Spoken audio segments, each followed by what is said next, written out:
Hello and welcome to Strategic Compass. Today I'm joined by Professor Geoffrey Roberts, who is an expert on Russian history and Russian military history. He's been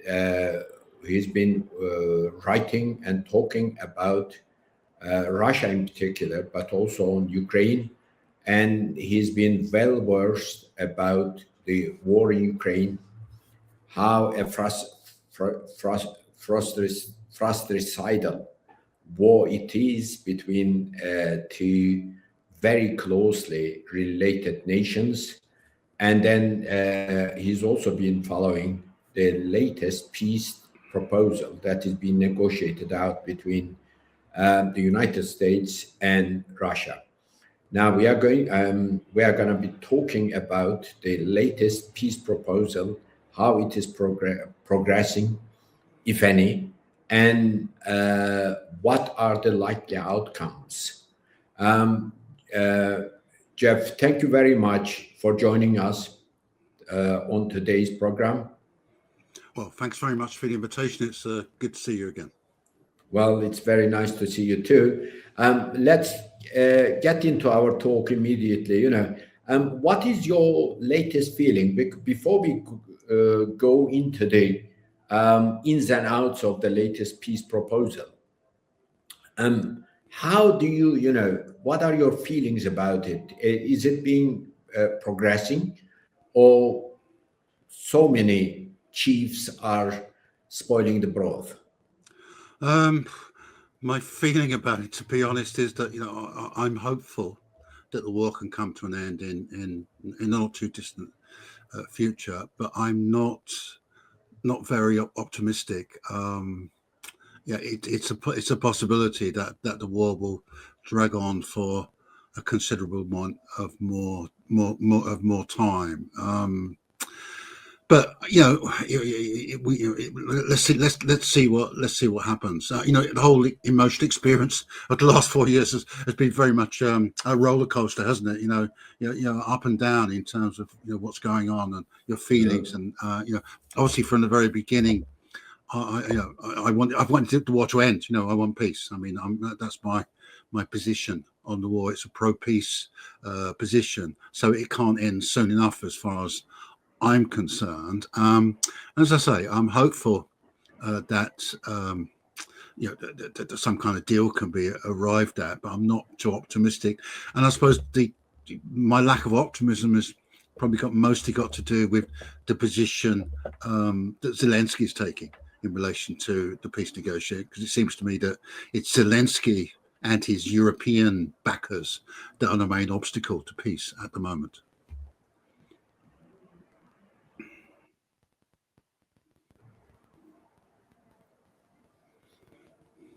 It seems we lost you for a few seconds, so if you can resume from your concern about Zelensky onwards, please. My pessimism or lack of optimism about the possibility of peace in the near future is mostly to do with my feelings in relation to Zelensky, and my fear is that Zelensky wants to continue to fight the war to the very end. He and his European backers are going to block any peace settlement for as long as possible. So as I said, I'm hopeful but not too optimistic about what's going on in relation to the peace negotiations at the present time. Let's talk about the Europeans and Zelensky at a later stage. But Sure. Is it your feeling that the United States administration under Trump is more willing to cooperate with Russia and to also bring this ugly war to an end? By the way, we are actually recording this program on the fifth year when the war broke out.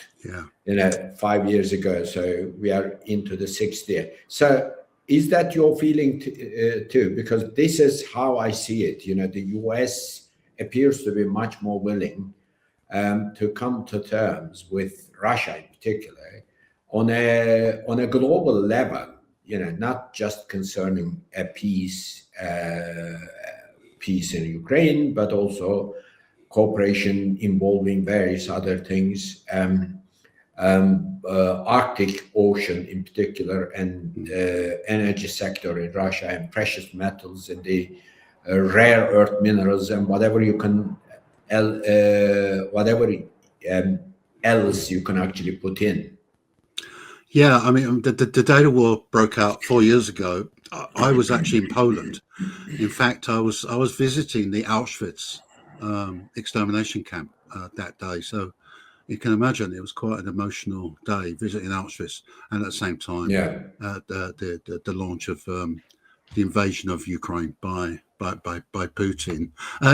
Well, Trump's like famously erratic, unpredictable, whimsical. I mean, all these kind of adjectives you can use about it. But actually, he's been quite consistent in relation to at least two things. And one is wanting peace in Ukraine, wanting to bring the war to an end in Ukraine. And the second thing is developing a collaborative relationship with Russia. And it's because of Trump and his administration's policy in that regard that there's any possibility of a negotiated peace. If it wasn't for Trump, the Trump presidency, there would be no possibility of any negotiated peace in Ukraine. So Trump is in that regard. I'm not talking about his other policies and actions. Yeah, sure, but in relation to Ukraine and Russia, I would have a very positive evaluation of his actions and the actions of his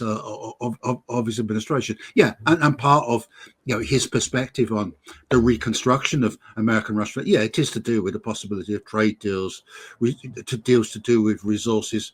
Yeah, it's all kinds of business kind of like calculations that goes into it. But fundamentally, yeah, I think Trump is sincere in desiring peace in Ukraine, and is committed to a cooperative relationship with Putin and with Russia, if that's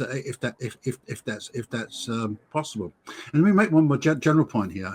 I made this point before. Is that okay? So we have these like peace talks going on, but actually, a deal on peace in Ukraine was done by the Russians and Americans by the time of the Alaska summit.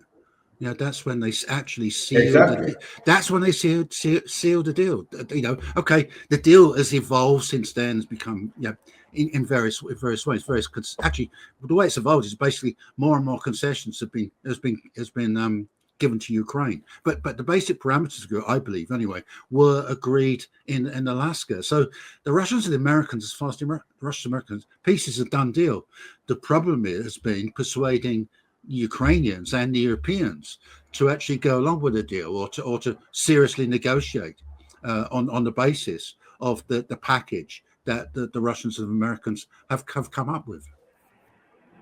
Well, just to basically follow up on what you said, on the question of Trump being certainly demonstrating willingness to negotiate with Russia, to bring an end to the war and all that, and certainly more keen than anybody over the last quite a considerable period of time in the American administration to cooperate with Russia globally over involving trade deals and what have you. But there's just one point I'd like to ask.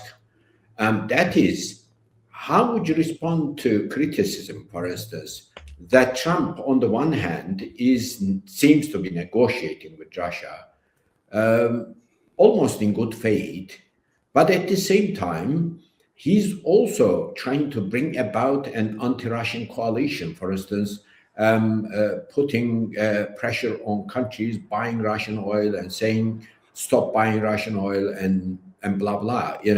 If I was Russia in Ukraine, then I would say the United States perhaps is the lesser of the evil, but just a little lesser of the evil. How am I going to continue to negotiate with a United States like this? I think I'd make 2 points in relation to that. Trump has been putting pressure on both Ukraine and Russia to come to terms, to do a deal, to negotiate an end to the war.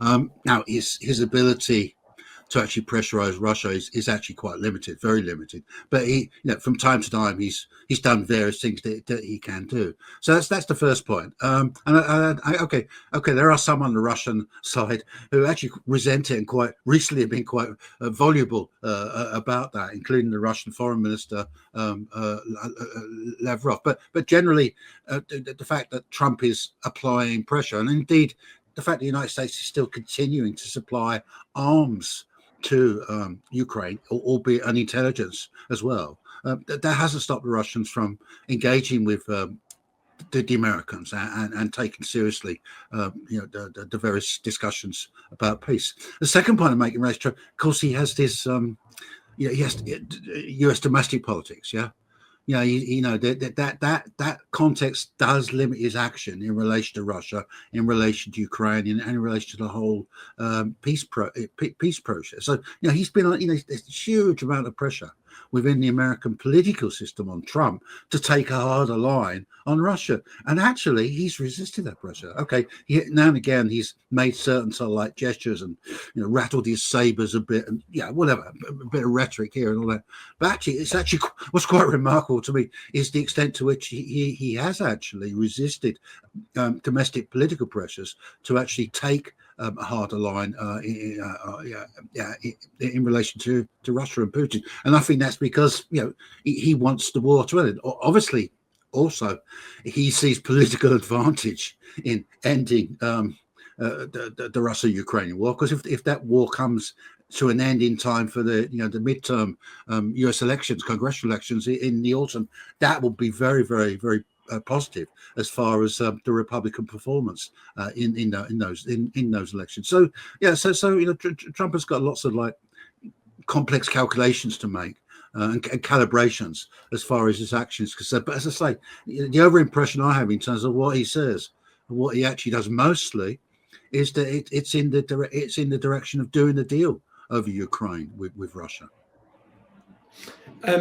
Now, let's move on to the European side and Zelensky. Basically, now Zelensky seems to be, as you said, trying to. I mean, there's no question he wants to carry on with the war against Russia to the last Ukrainians, as we keep saying since the outbreak of hostilities. But then, given that Europe's ability to bolster him up is limited, and internally his situation seems to be weakening all the time, how could he basically envision continuation of the war against Russia without gaining anything in the battlefield? Yeah, I can't quite make up my mind about Zelensky. I'm not sure whether or not he really does intend to fight the war as long as possible, whatever the cost, or whether he's striking that pose in order to extract as many concessions from the United States as he can, particularly in relation to an American security guarantee of any of any peace agreement. I'm not sure what's that, and actually maybe he's not sure. I mean, maybe my uncertainty reflects his uncertainty. So I'm not so sure that Zelensky is 100% intent on continuing the war for as long as he possibly can. Now, as far as the Europeans are concerned, the Europeans are just refusing to face up to defeat in Ukraine. They're refusing to accept that defeat because politically it will be catastrophic for them. So their basic stance has been to do what they can to continue the war for as long as possible, because while the war goes on, while there's even a sort of glimmer of hope that Ukraine might survive and that Russia might lose or at least get get bogged down in a stalemate, it puts off the day of reckoning as far as they're concerned. So the Europeans, they talk about, say they're in favour of peace. Recently they start making a lot of noises about wanting to re-engage with the Russians, but in actual practice, in terms of what policies they put on the table, what they actually do, their actions point in the direction of, I'm not sure that, actually, to be honest, I'm not sure that Zelensky really wants to fight to the last Ukraine, but the Europeans do, or at least will be prepared to do that, because, of course, for the Europeans, it's not just about Ukraine, is it? It's about their whole relationship with Russia, also their relationship with the United States as well. So the struggle in Ukraine is about far bigger issues for the Europeans than it is actually for Zelensky and the Ukrainians. Now, okay, so you asked the question, well, how can Zelensky, assuming he is intent on fighting the war forever, as long as he can, and Europeans keep on supporting him, and how can they possibly rationalize it? Well, in propaganda terms, the current rationalization is that after 4 years of war, Russia is bogged down. It's a stalemate. I mean, we've heard this stalemate narrative before, haven't we? We've heard it for the last 3 years, actually. So that's what they're saying. Oh yeah, just hang on in there, and the Russian offensive will ground to a halt. The Russian economy will begin to teeter, and Putin politically is all these kind of like fantasies about what's actually going on the battlefield, and what the real correlation of forces is between, on the one hand, Russia, and on the other hand, Ukraine and Europeans. You've been also following the clashes, on the ground, quite close there. Sure. You called what the Europeans basically cherish, all the hopes they cherish, fantasies, and quite rightly. So what is the situation on the ground? For instance, some months back, the Russians basically made a breakthrough, and then they still keep the upper hand in the fighting, and it seems as if they have reached to the upper borders of the Donbass region, one of the very key areas. One of the things that's feeding this fantasy of maybe not Russian defeat, but Russian stalemate or getting bogged down, it has been the slow progress in the Russian offensive in the past few months, and it's been slow because a number of things. Firstly, Ukrainians are on the back foot. Russia has the upper hand, but the Ukrainians, amazingly, actually continue to fight. So that's one thing. The second thing is the nature of the battlefield, right, which makes it very difficult to concentrate enough force to make and sustain significant strategic breakthroughs. So the only way to advance, unless you're prepared to incur very high casualties, is slowly, which is what the Russians are actually doing. And I suppose the other point to emphasize here is that from maybe not from the beginning of the war, but from early on in the war, the Russians adopted a policy of forced conservation. They want to conserve their human resources as much as possible. So they're advancing slowly because they're trying to keep their casualties to a minimum. And of course the other thing, it's winter. It's winter. Okay, the Russian advance hasn't halted; it continues, but the winter plays an effect. So I'm expecting that as spring comes, then the tempo of the Russian advance will increase significantly. But the other general point to make is that one has to keep repeating this, is that it's a war of attrition, right? So what the Russians are doing is wearing down the Ukrainians, right? And it doesn't matter how much territory they're capturing or how slow the progress is, right? As long as they keep wearing the Ukrainians down. Now, of course, this is not without cost to the Russians themselves. The Russians are also incurring high losses and material material losses. But of course, Russia, is the bigger country. Russia has got multiples of all human and material resources that the Ukrainians have, even with European and American support for the Ukrainians. Right? Russia doesn't have a shortage of troops. The Ukrainians do. We heard these figures recently. 200,000 soldiers have deserted from the Ukrainian army. 2 million Ukrainian men of conscription age are currently evading conscriptions. The Russian, if you're a Ukrainian, you're conscripted, or if you volunteer, you go into the armed forces and you go to the front line. That's where you stay until you're killed or you're wounded. If you're Russian, they're all volunteers on the Russian side. Yeah, you go to the front line, and and if you're unlucky, you get wounded or killed. But mostly what happens is you do your job, and then you get rotated out and are replaced by fresh troops. So that is taking its toll. It's a cumulative process. Right. So okay, I think that the war can certainly go on for several more months. But I really don't see the war continuing much beyond the summer of this year. Well, so you don't think the war is gonna linger on much beyond the summer of this year? Now, on that point, I'd like to ask you another question about the Europeans' attitude. We hear all this perhaps empty platitudes to Ukraine, but at the same time, you get people occasionally talking about putting boots on the ground in Ukraine. Sometimes,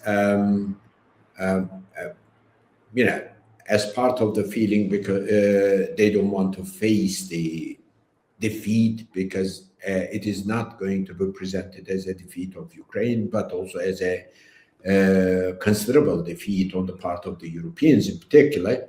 Do you ever think that the Europeans can come up to that position where they would actually send in further troops one way or the other? That would very complicate the situation. That's obvious, but would you just rule it out immediately, reject it? That's okay. I just a moment ago I made my prediction as to when I think the war's going to end, but that's a guess, by the way. My guesses have been reformed, but that's just my estimate as of now. The war has several more months to run, but not much longer than that.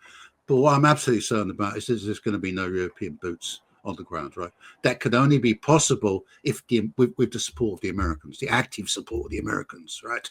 Connivance, encouragement of the Americans, and the Americans, the Trump administration is no way. And I don't even think the Biden administration, or a Biden successor administration, would have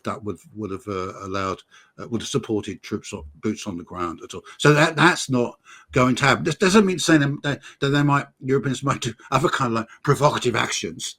Who knows? There's various possibilities here. But actually, what worries me in relation to Europe is not so much reckless actions in the context of the war in Ukraine currently, because there's not a lot they could do, really, and nothing that's going to really significantly impact the course of the war.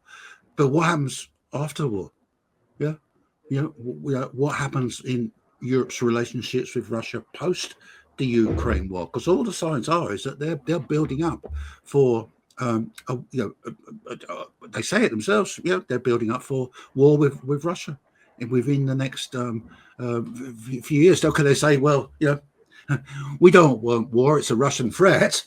But of course, their very own actions in remilitarizing their societies, building up their armaments, making threatening moves in relation to Russia, that can actually, become a self-fulfilling prophecy and actually provoke, create the event they say they're trying to avoid by rearmament. So I think there's real dangers ahead in terms of Russia's relations with Europe post the Ukraine war. I think the thing that will protect us from that is that, as far as I can see anyway, there's no appetite among European publics, yes, for that kind of militarization. I think once the war is over, the Ukraine war I'm talking about, and the hysteria dies down a bit, I think those voices in European countries, across Europe, every country, who have a more sober view of Putin and Russia and what's going on here, right, and want to reconstruct political relations, see that the way for Europe to achieve security in relation to Russia is through politics. It's through engagement, not through militarization and military confrontation. I think those kind of voices, more saner voices, more pragmatic voices, including among the European elites, they will come much more to fore. So I think there is a fundamental political blockage to this militarization of Europe in preparation for a future war. I think that can only go so far. But nevertheless, the danger will be the danger of reckless actions, provoking direct confrontation, military confrontation with Russia, say in relation to the Baltic states, for example. That's one of the flashpoints I see. Many other flashpoints. It's entirely possible, and who knows what might be the outcome of those confrontations. So the medium-term danger remains acute, in my opinion. Well, I was just going to ask you the question about the Baltics, for instance. How would you expect somebody like Kaja Kallas, to calm down with Russia, or von der Leyen, people of that sort? They are basically, I think, all these toxic elements in the European Union, and it's not something rarity, is it? Would they ever come to terms with Russia? I think they might be forced to, whether they like it or not. I'm kind of expecting they're going to lose power and office as well in the wake of the defeat in Ukraine. I mean, I think that's why they're so intent on fighting the war or keeping the war going as long as they can. Even in the face of all the evidence that it's a losing struggle. It's because they know, they can see what's coming over next. In the post-war period. When the butcher's bill and the financial bill will become clear.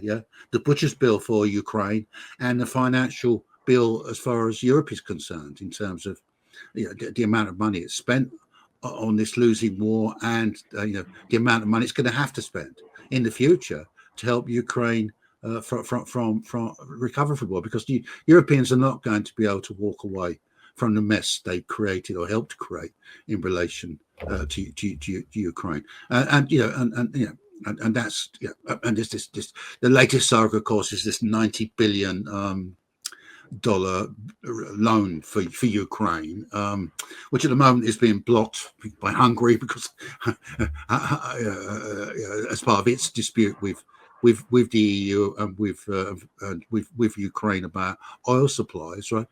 But the idea is that 90 billion is going to go to Ukraine and it's going to be repaid out of frozen Russian assets. That's never going to happen. So who's going to pay the 90 billion and all the interest payments on that? Because Ukraine is not going to be in any position. Ukraine is virtually bankrupt, as far as I can see. So it's European taxpayers are going to pick up that bill, and it's going to cost them. And once that becomes apparent, that becomes the reality. Now, a lot of these politicians, I think they're going to start falling like nine pins, and not just the politicians, but the EU bureaucrats as well. Or at least I hope so, because that's what they deserve. That's what they deserve to happen. They deserve to be out of office as soon as possible, in my opinion. Do you also expect that many of the present governments across European continent are going to be swept away in the elections, in the approaching elections in Germany? Well, in Germany, it's going to take a bit of time, but in France, Netherlands, other places. Yeah. But even in Germany, for instance, as you said, that day of reckoning may be coming because of all these deindustrialization, because of Germany's refusal to buy Russian energy and what have you. Yeah. And it is also true of Britain, isn't it? I'm expecting, not certain, but of course, anything can happen in a way. But I'm expecting, Marine Le Pen's, Front National, whatever its latest name is, to come to power. Rassemblement National. Yeah, to come to power in France.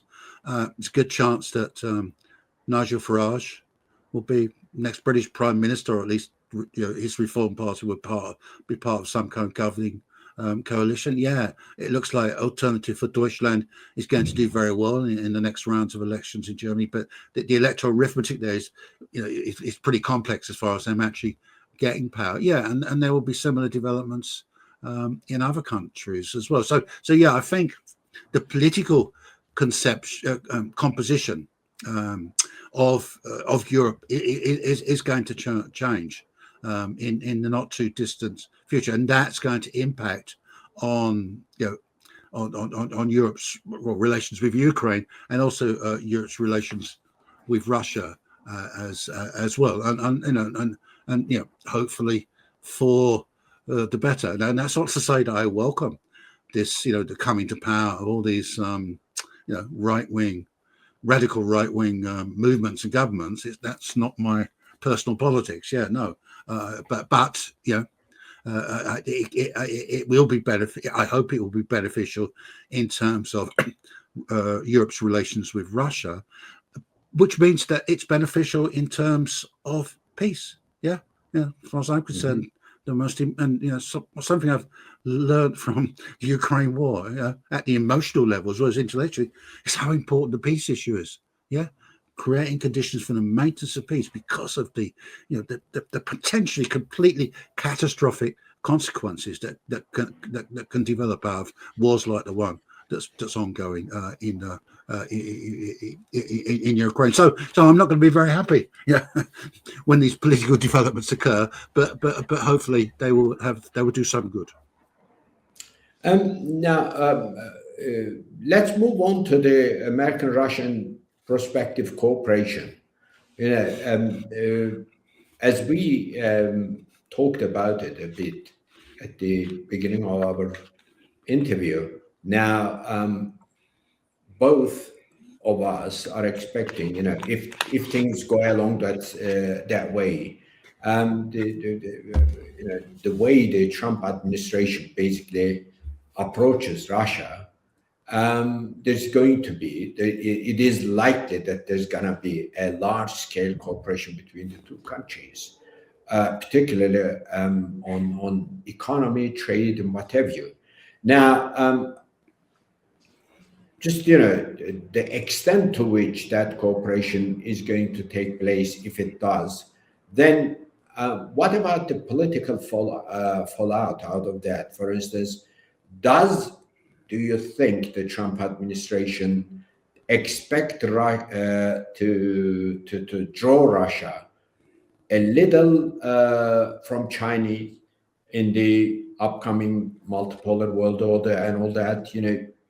Is that your feeling too? There's certainly plenty on the American side who have that view. That's what they would like to achieve. I don't think that's going to be possible. I don't think the Sino-Russian partnership is going to break in the face of American pressure or lobbying or enticements. Yeah, but you raised an important point. It's not just a question. If we're talking about great power collaboration, it's not just a question of Russia and the United States. Yeah, China is part of this picture. India, Brazil, and there's also middle-ranging powers, regional powers like Turkey, are also very, very important part. So there has to be, the collaboration has to be a more like general collaboration that extends beyond the Russian-American partnership or alliance, right? If we're going to have a stable, mutually beneficial multipolarity.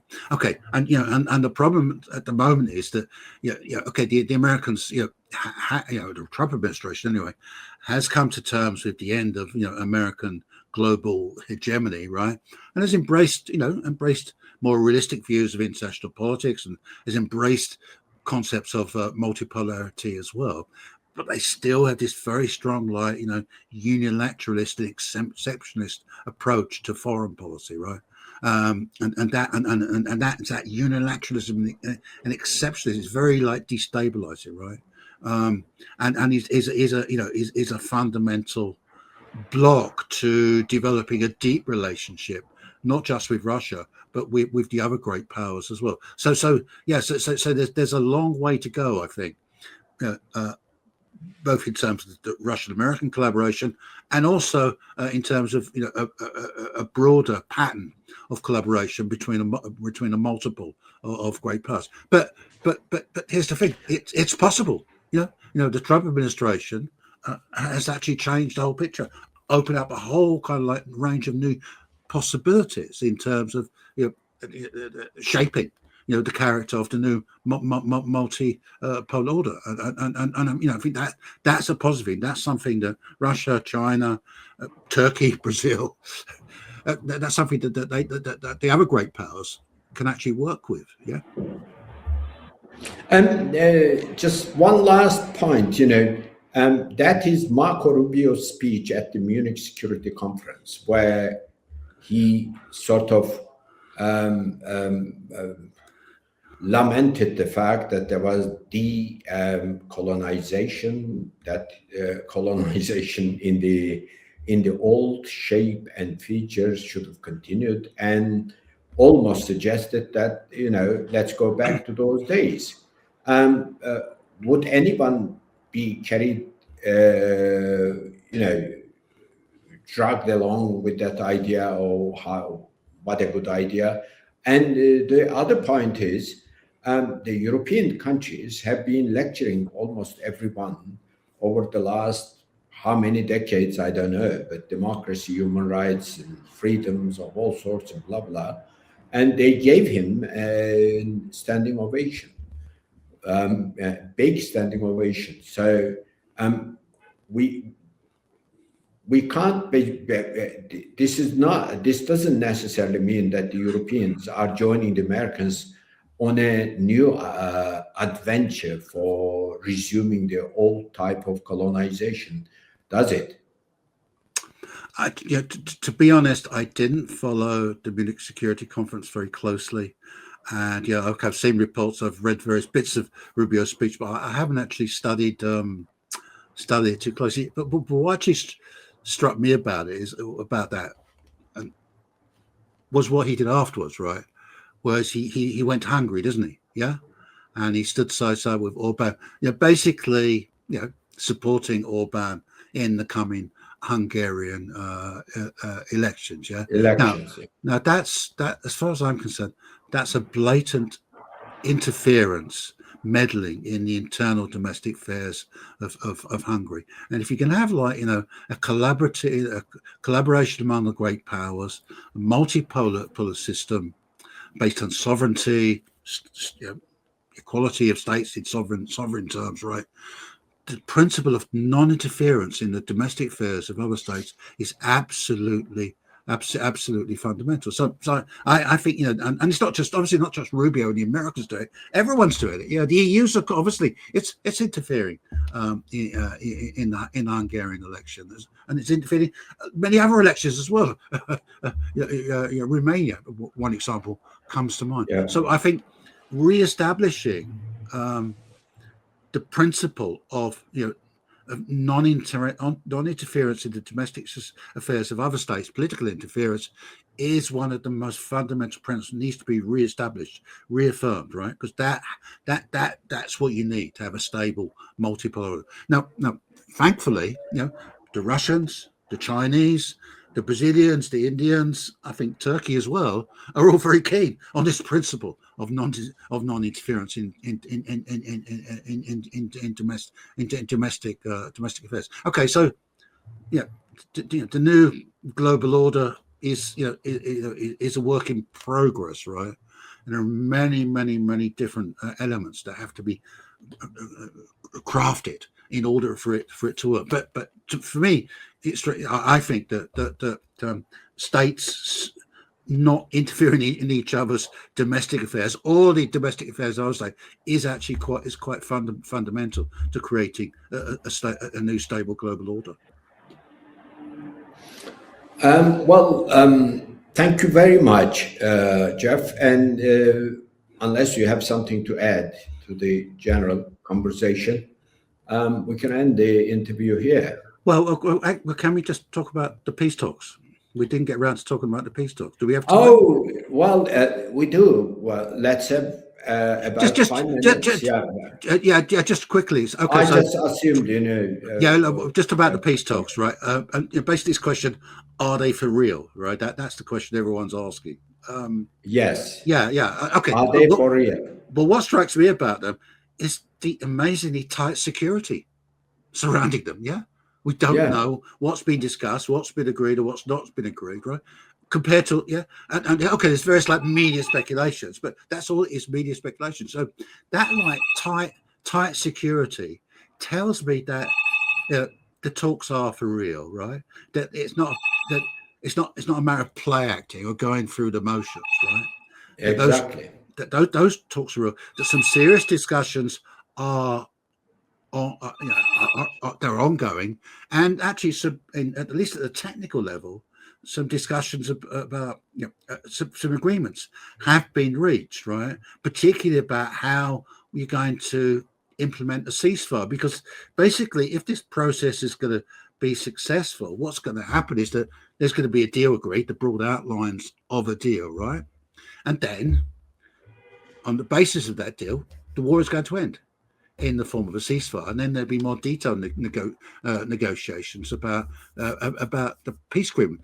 Now, I want to remind you this, is that people forget that if you go back to Putin's June 24 speech, in which he set out his preconditions for ending the war, he set out these preconditions, including, but the crucial one was that Ukraine would have to withdraw from Russian claimed territories, particularly the Donbass. And once the Ukrainians had done that, and Russia would facilitate that, then there would be a ceasefire. And that's what that seems to be what's going on now, is arriving at a position whereby Putin's demands are acceptable to the Ukrainians in return for lots of other concessions, because Ukraine's going to get a lot out of this peace deal as well. And then we get to the crucial point, which is, it's what everyone's talking about, Zelensky, agreeing to withdraw from Donbass. And if Zelensky does that in the next few weeks, then the deal will be sealed. The war can actually come to an end. But the question is, will he do that, right? And if he doesn't do that, what's going to happen? I'm actually going back to our earlier discussion. I mean, these like grand predictions about when the war is going to end. It's going to end by the summer or by the autumn anyway. I'm not 100% sure about that, but what I'm fairly confident is that in the next few months, the rest of the Donbass is going to be captured by the Russian arms. And if that happens in advance of any peace settlement, right, then all bets are off, because the Russians will have no incentive to make all these other concessions to Ukraine, including withdrawing from Ukrainian territory that they occupy, but which they haven't formally claimed. So, I think it was actually Trump said this, didn't he? Zelensky better get on and accept this deal in some way. Otherwise, it's going to get very, very bad for him and for Ukraine. Well, thank you very much. We can, I suppose, end the interview here. Anything else do you want to add? No, just thank you for the invitation, and thanks as always for such an interesting conversation. Well, you are my dearest guest all the time. We get all the insight, and as well as the analysis, plus the information. about what's going on between Russia and Ukraine in particular. And thank you very much for joining me today. And ladies and gentlemen, we have hosted Professor Geoffrey Roberts today.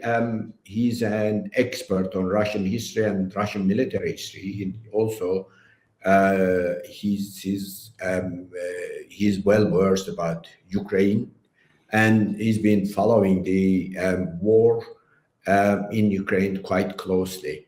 Until the next program, bye-bye for now.